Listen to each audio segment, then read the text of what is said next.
Hello, Radhe Radhe, good morning. आप सभी का स्वागत है। आई होप आप सभी बहुत अच्छे होंगे। आज हम करने जा रहे हैं हिंदी की ग्रामर, अध्याय 1 और समास। ठीक है, तो चलिए देखते हैं क्या है।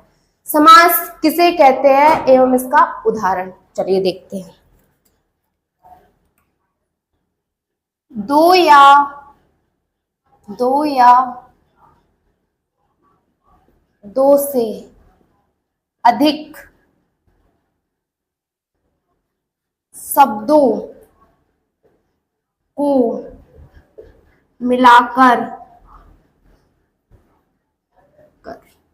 बने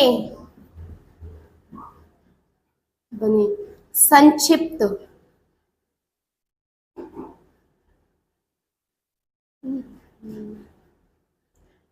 संक्षिप्त एवं संक्षिप्त एवं सार्थक शब्द को समास कहते हैं। अब आप सब लोगों को पता चल ही गया होगा कि समास किसे कहते हैं। दो या दो से अधिक शब्दों को मिलाकर बने संक्षिप्त एवं सार्थक शब्द को क्या कहते हैं हम लोग? समास कहते हैं। चलिए आइए इनके उदाहरण को भी देखते हैं, जिससे और भी समझ में आ जाएगा हम लोगों की। एग्जाम्पल के लिए मैं आपको पुत्र प्लस बराबर में क्या हो जाएगा दोस्तों? राजपुत्र। हम एक उदाहरण और भी बता देते हैं जिसको आपको और भी अच्छे से समझ में आ जाएगा। ग्राम प्लस वासी बराबर में क्या हो जाएगा दोस्तों? ग्रामोवासी।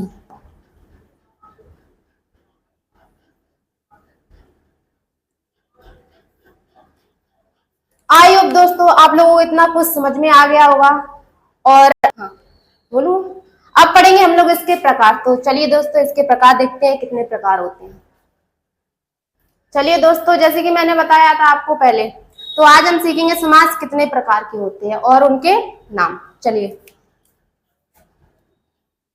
समास समास कितने कितने प्रकार। चलिए, समास 6 प्रकार के होते हैं। चलिए दोस्तों अब इनके नाम देखते हैं एक एक से हम लोग। नंबर 1 पे आता है आपका अव्ययी भाव समास।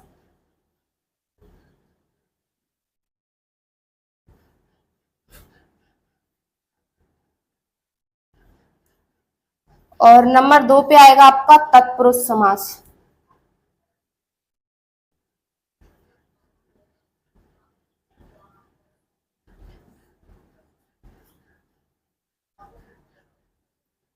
और नंबर 3 पे आएगा आपका कर्मधारय समास।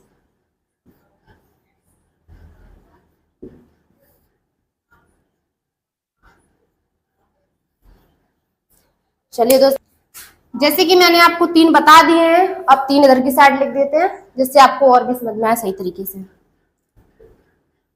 4 नंबर पे आएगा आपका द्विगु समास।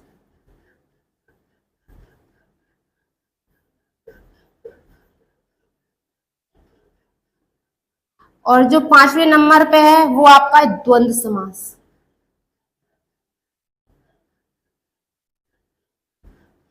द्वंद्व समास। और जो आपका 6 नंबर पे आएगा वो होगा आपका बहुवीर्य समास।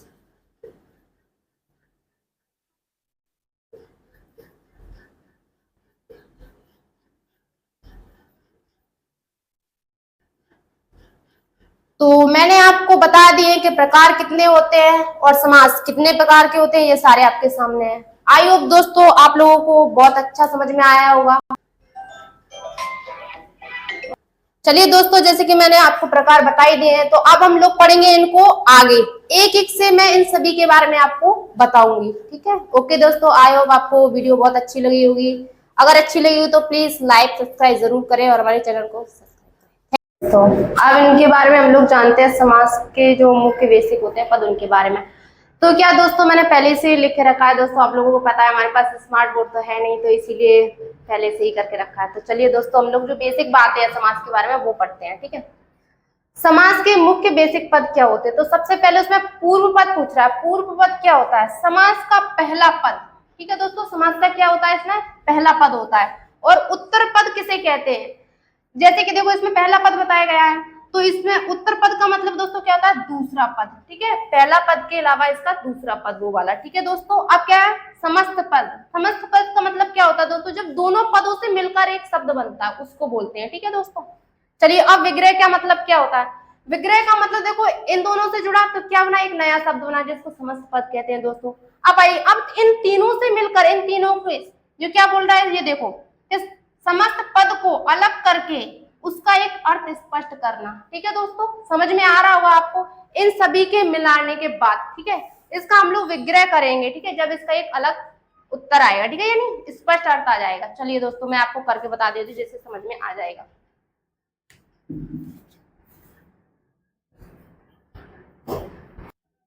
चलिए दोस्तों, देखते हैं। नील कमल। रुकिए दोस्तों, मैं थोड़ा पेन चेंज कर लेती हूँ जिससे आपको दोस्तों मैं बता देती हूँ। देखो, मैंने लिख लिया उदाहरण नील कमल।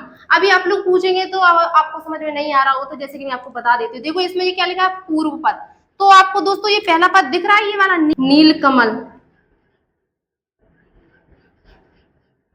नीला है जो कमल। चलो दोस्तों, जैसे कि मैंने अब लिख दिया, अब एक एक से मैं आपको समझा देती हूँ जिससे आपकी और भी अच्छे से समझ में आ जाएगा। तो देखो, पूर्व पद में क्या होता है दोस्तों? इसमें पहला पद प्रधान होता है, ठीक, सॉरी, ठीक है दोस्तों, मैंने लिख दिया है। अब चलिए देखते हैं पूर्व पद में क्या होता है। पूर्व पद में समास का पहला शब्द, ठीक है, समास का क्या बोल रहे हैं? पहला शब्द बोल रहे हैं, ठीक है। तो ये पहला दिख रहा होगा आपको, नील। ये क्या हो जाएगा दोस्तों? ये आपको क्या हो जाएगा? पूर्व। चलो दोस्तों, ये आपको दिख रहा होगा,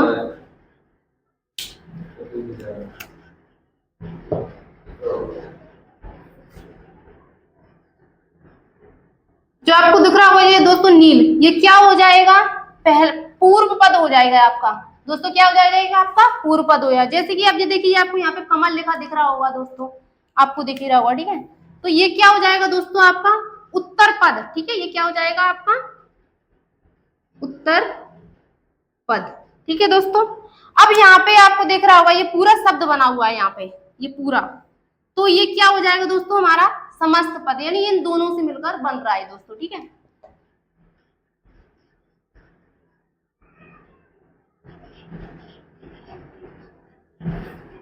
ठीक है दोस्तों, अब देखिए, अब क्या कह रहा है? विग्रह। विग्रह का क्या होगा सर? इन तीनों से मिलकर, इन तीनों का जो अर्थ स्पष्ट करेगा, ठीक है, अलग करके इनको। जैसे कि दोस्तों ये लिखा है यहाँ पे, थोड़ा बन नहीं सकता, ये देखिए। तो इन तीनों का जो अर्थ निकल के आएगा दोस्तों, वो क्या हो जाएगा? नील। नीला है जो कमल, ठीक है दोस्तों। ठीक है दोस्तों, देखो ये दिख रहा होगा आपको यहाँ पे, ये तो ये क्या, जैसे कि देखो मैंने अब तीनों बता दिया आपको, ठीक है दोस्तों। विग्रह समस्त पद को अलग करके उसका अर्थ स्पष्ट कर रहा है। तो कौन सा कर रहा है दोस्तों? ये देखो, आपको दिख रहा होगा, ये कर रहा है, ठीक है। तो ये इसका अर्थ स्पष्ट कर रहा है, नीला है जो कमल। आई होप दोस्तों आपको समझ में आया होगा।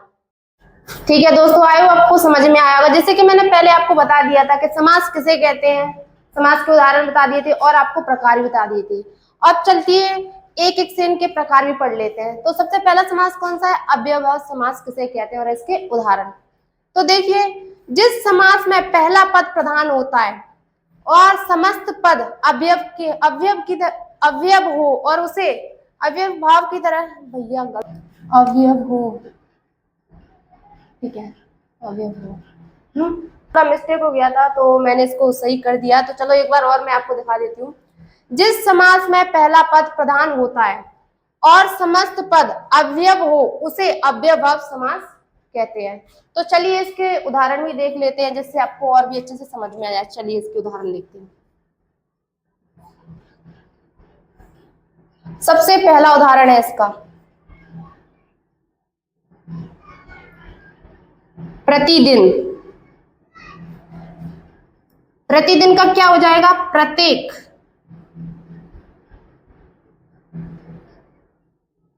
दिन। एक उदाहरण और भी बता देती हूँ जिससे और भी आपको अच्छे से समझ में आ जाएगा।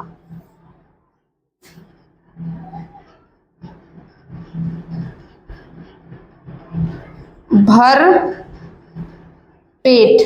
तो इसका क्या हो जाएगा दोस्तों? पेट भर। चलिए दोस्तों ये मैंने आपको बता दिया है। चलो दोस्तों एक और बता देती हूँ जिससे आपको आगे तक याद रहेगा। चलिए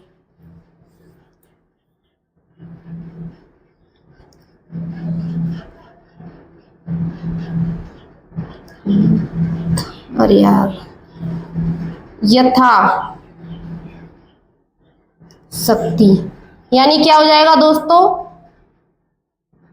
शक्ति के अनुसार। चलिए दोस्तों अब दूसरा करते हैं। दोस्तों जैसे कि मैंने आपको एक बता दिया, प्रश्न नंबर 4 इतना ही बहुत है।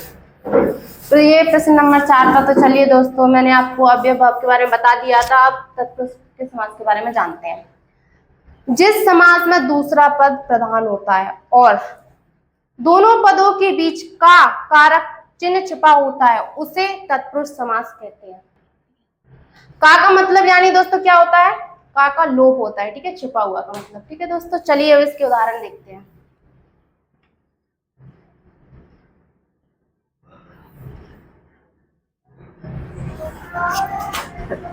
राज पुत्र बराबर दोस्तों, जैसे कि मैंने आपको बताया था इसमें का लोप होता है। तो देखिए दोस्तों,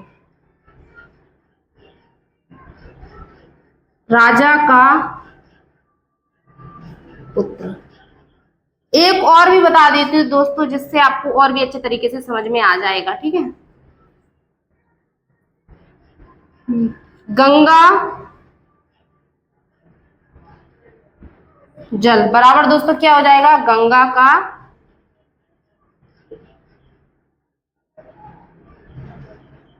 जल। चलिए दोस्तों अब समझेंगे दोस्तों अगला वाला, ठीक है। चलिए तो मैंने आपको बता दिया था। अब चलते हैं 5वें क्वेश्चन की तरफ, ठीक है।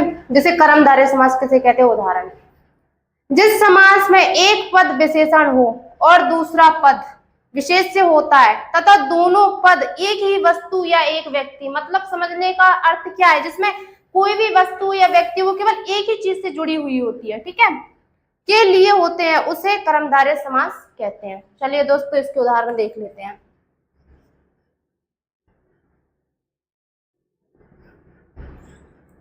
उदाहरण क्या आ जाएगा इसमें? नील कमल।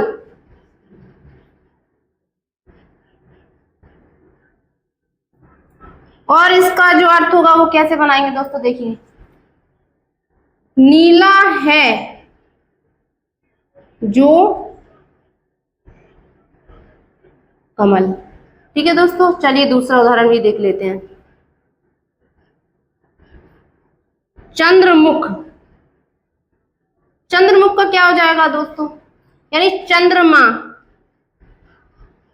चंद्रमा के समान मुख। चलिए दोस्तों आगे करते हैं। एक और उदाहरण और बता देती हूँ मैं आपको। महापुरुष। महापुरुष का क्या हो जाएगा दोस्तों? महान है जो, देखो, महान है जो पुरुष। चलिए दोस्तों आई होप आपके समझ में आएगा होगा। आगे देखते हैं। अब पढ़ेंगे दोस्तों अपन लोग द्विगु समास। पहले मैंने आपको कर्मधारय समास समझाया था, ठीक है। तो चलिए पढ़ते हैं। जिस समास में पहला पद संख्यावाचक हो और संख्यावाचक हो और उसे समूह या संख्या का बोध हो। दोस्तों मैं आपको एक बात समझा देती हूँ, जहां जैसे इसमें बता रहा है संख्यावाचक और समूह या संख्या। समूह या संख्या किस चीज को दर्शाते हैं? या तो किसी संख्या को दर्शाता हो और या ही किसी समूह को। ठीक है दोस्तों, आई होप आपको समझ में आ रहा होगा। तो उसे द्विगु समास कहते हैं। तो चलिए दोस्तों इसके उदाहरण देख लेते हैं क्या क्या है।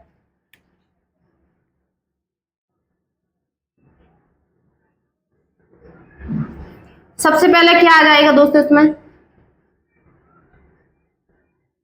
त्रिलोक। त्रिलोक का मतलब क्या होता है दोस्तों? जो तीनों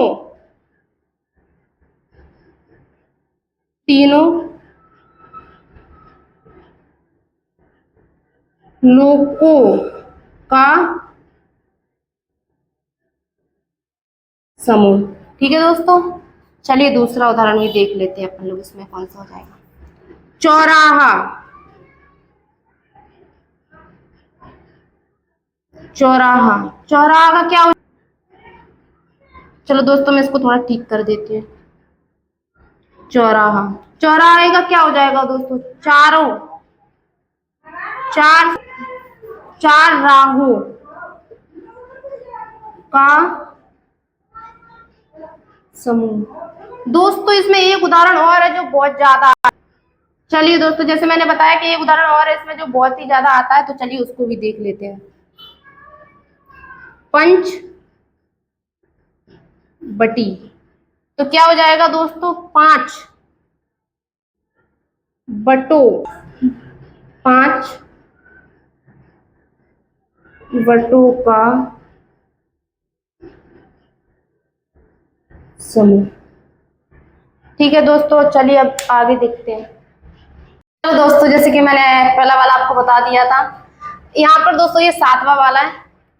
ठीक है, याद रखना इस बात को आप। चलिए दोस्तों करते हैं, द्वंद्व समास किसे कहते हैं? चलिए, जिस समास में दोनों पद प्रधान होते हैं और उनके बीच और का संबंध होता है उसे द्वंद्व समास कहते हैं। ठीक है, द्वंद्व समास का मतलब दोस्तों क्या होता है? जिसमें दोनों ही पद क्या होते हैं? बराबर होते हैं। ठीक है, तो चलिए इसको उदाहरण के द्वारा हम लोग देखते हैं।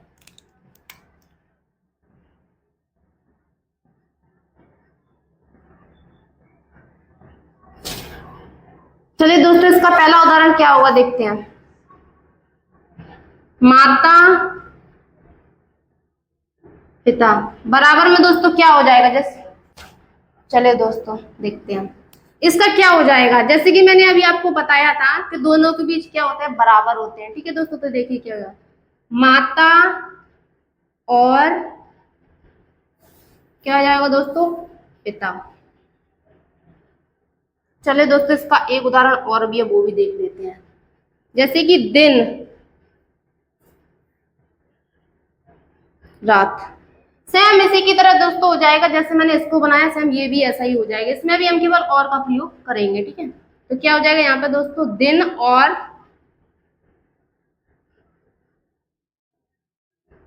रात। इसका एक उदाहरण और भी देख लो दोस्तों, जो बहुत अच्छे से आता है और ज्यादा ही पूछा जाता है। ठीक है, तो क्या हो जाएगा? सुख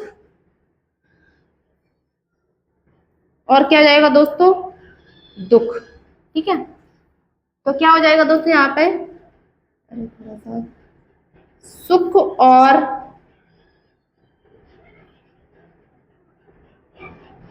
दुख। चलिए दोस्तों, अब दोस्तों थोड़ा इसमें एक मिस्टेक हो गई है, आप लोग थोड़ा सही कर लेना, मेरे से थोड़ा हो चुकी है। ठीक है, दुख यहाँ भी कर लेना दोस्तों, यहाँ भी थोड़ा अलंत लगा लेना आप लोग। चलिए आगे देखते हैं। ये अपना लास्ट वाला रह गया, ये इतना खतरनाक वाला है दोस्तों यार, इसको करने में भी बहुत दिक्कत होती है, बट देखो मैं इसको सरल भाषा में लेके आई हूँ आपके लिए। ठीक है, चलिए, जिस समास में दोनों पद में से कोई पद प्रधान नहीं होता है, कहने का मतलब है जिसमें दोनों ही पद होते हैं लेकिन उनमें से कोई भी पद क्या होता है दोस्तों? प्रधान नहीं होता है। ठीक है, बल्कि समस्त पद किसी तीसरे व्यक्ति या वस्तु का बोध कराता है। देखिए दोस्तों, जैसे कि अभी उसमें बताया था, पहले क्या बताया था कि इसमें कोई भी पद प्रधान नहीं होता, लेकिन इसमें जो तीसरा पद होता है ना दोस्तों, वो किसी वस्तु या व्यक्ति यानी तीसरे की ओर इशारा करता है। ठीक है, तो उसे हम क्या कहते हैं? उसे हम बहुवीर्य समास कहते हैं। चलिए दोस्तों इसका उदाहरण देख लेते हैं।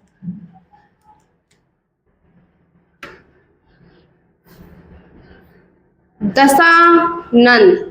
दोस्तों क्या हो जाएगा? 10 हैं जिस, चलो दोस्तों थोड़ा हो गया था मिस्टेक में, देखेंगे 10 हैं आनन जिसके, अर्थात रावण। दोस्तों यहाँ पे आप लोग देख लेना, समझ में आ जाएगा आपको। चलिए इसका दूसरा उदाहरण देखते हैं। चलिए दोस्तों, एक मैंने इसका बता दिया है, अब दूसरा देखते हैं। तो दूसरा क्या हो जाएगा दोस्तों इसका? नील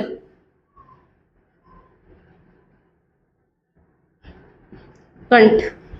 तो दोस्तों क्या हो जाएगा? नीला, नीला है, नीला है कंठ जिसका, अर्थात क्या हो जाएगा दोस्तों? यहाँ पे आ जाएगा आपका शिव। चलिए दोस्तों इसका एक उदाहरण और है, उसको भी देख लेते हैं। चलिए दोस्तों इसका तीसरा उदाहरण भी देखते हैं। लंबोधर। लंबोदर का क्या हो जाएगा दोस्तों? लंबा है, लंबा है, उदर जिसका, अर्थात क्या हो जाएगा दोस्तों?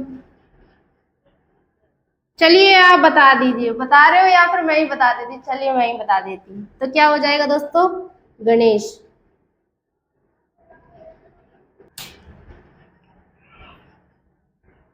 सही है। चलिए दोस्तों, आई होप आपको सभी चीजें समझ में आई होंगी। अगर इसमें अगर कोई भी चीज की मिस्टेक दिखाई देती है या कुछ भी मेरे से गलती हो रही हो तो दोस्तों प्लीज कमेंट कीजिए, लाइक सब्सक्राइब जरूर कीजिए। चलिए दोस्तों, राधे राधे। चलिए दोस्तों, अगर आपको कुछ पूछना हो या कोई डाउट हो तो आप कमेंट जरूर कीजिएगा। चलिए दोस्तों चलते हैं, राधे राधे। हमारे चैनल को सब्सक्राइब जरूर कीजिएगा। चलते हैं।